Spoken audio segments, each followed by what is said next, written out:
Living up to a massive fanbase's expectations becomes trickier and trickier as the scale of your project goes, much more so than it might seem like on paper. More than a few times over the years, we've seen examples of highly anticipated releases doing something particularly controversial that divides audiences and generates heated conversations, and the reasons for these tend to be widely varied, from bold narrative decisions to questionable design choices, to limitations brought about by development issues and more. Here we're going to take a look at a few such examples with the last decade that stand out in memory. Keep in mind, however, that there will be spoilers ahead for every game we speak about in this feature, so if we begin talking about a game you don't want spoiled, feel free to skip ahead to the next entry. Metal Gear Solid 5. Not for the first time with Metal Gear Solid 5, Hideo Kojima claimed that he was making his final game in the series. And with that ultimately proving true, fans' expectations grew to massive proportions. For a series as heavy on narrative and convoluted lore as Metal Gear Solid, wrapping up a long, complicated arc in a satisfying manner would be no easy task.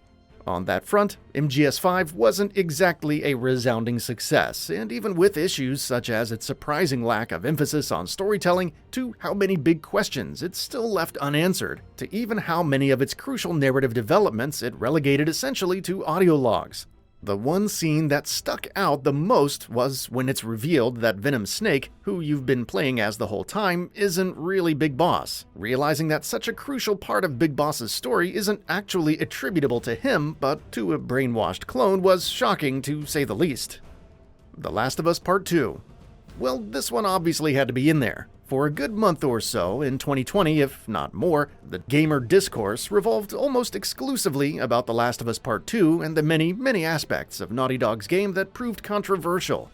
The one that generated the most reactions, of course, Joel's death, or to be more precise, the manner in which he dies. His gruesome death at the hands of a newly introduced character barely an hour into the game didn't sit well with a large number of people, with the expectation by and large having been that The Last of Us Part 2 would be yet another story focusing on the Joel and Ellie duo. The fact that pre-launch marketing for the game cleverly misled and misdirected people in several ways didn't help, and the fact that players then spent essentially half of the game playing as Joel's killer was just pouring gasoline on a raging fire. Mass Effect 3. For 5 years, with 2 games in the series under its belt, BioWare insisted every chance it got that the Mass Effect trilogy would always put choice and consequence first. The expectation based on that firm insistence was that while wrapping up the trilogy with Mass Effect 3, BioWare would take dozens upon dozens of widely divergent decisions from the first 2 games into account for players carrying over their save files and weave it all into the series' conclusion. The divergencies would be drastic. The ways in which the story could end would differ in countless and varied ways. Of course, that's not what happened. Mass Effect 3 had many strengths, but not only were the consequences of many past choices not nearly as meaningful as many had hoped, several key moments from past games had been entirely ignored. This was exemplified perfectly by the game's ending, where the touted choice and consequence mechanics essentially came down to a rudimentary either-or moment where past decisions didn't have much bearing at all, if any, while many major questions were also left unanswered, though at least the extended cut improved things by some degree. Grand Theft Auto 5.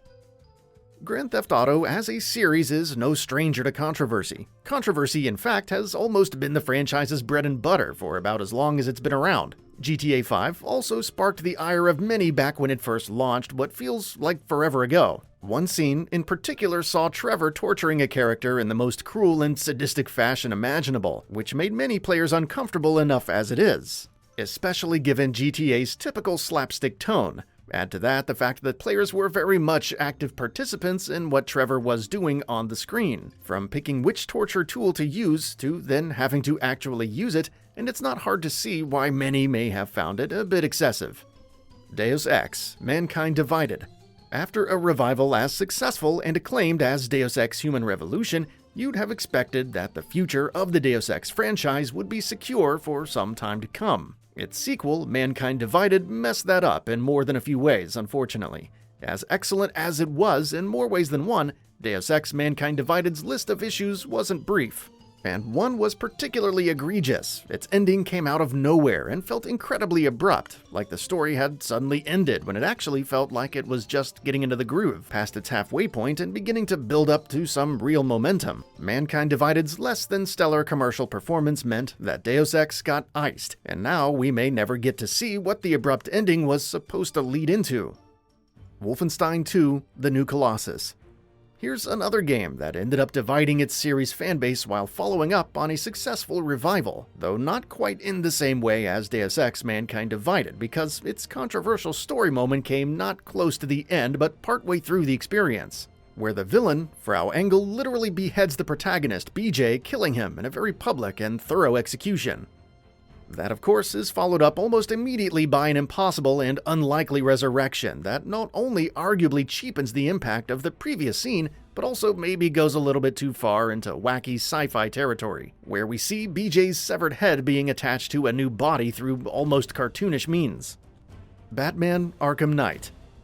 Batman: Arkham Knight's release was mired in controversy. Its PC version was an absolute mess. Its emphasis on Batmobile sections that were deemed disappointing by many had drawn a lot of negative attention, while the absolute grind of getting every single Riddler trophy to unlock the true ending proved to be frustrating for many as well. On top of all that, one scene in the game in particular that was lambasted by the masses was the one where it's revealed that the Arkham Knight is Jason Todd, who didn't actually die. It's not controversial because it's a big swing. No, it's quite the opposite. To anyone with a perfunctory knowledge of Batman lore, it's painfully obvious that the Arkham Knight couldn't be anyone but Jason Todd, and the fact that the game still chooses to play it up like a big mystery and tries to pretend like that eventual reveal is some huge shock, yeah, that's more than a little annoying. Final Fantasy XV. Releasing after an infamously long, tortured, and broken development cycle, and still having to live up to the expectation that comes with every new mainline Final Fantasy release, Final Fantasy XV was fighting an uphill battle right out of the gate. And honestly, it wasn't surprising that it fumbled in all the ways that it did. The infamous Chapter 13 was emblematic of all of those issues, which had started out as a massive open-world experience devolved in baffling fashion into becoming a hyper-linear experience, with awfully boring level design while players were stuck alone in a party of one, which means the interactions between the four main characters, which was one of the game's biggest strengths, were lost too. It was dull, repetitive, poorly designed, and went on far too long. That's all for now. If you enjoy what you saw, please hit the like button. And if you're new to the channel, now is a great time to subscribe. We upload brand new videos every single day. After subscribing, don't forget to enable all notifications by clicking the bell icon. Thanks for watching this video, and we'll see you next time, right here on Gaming Bolt.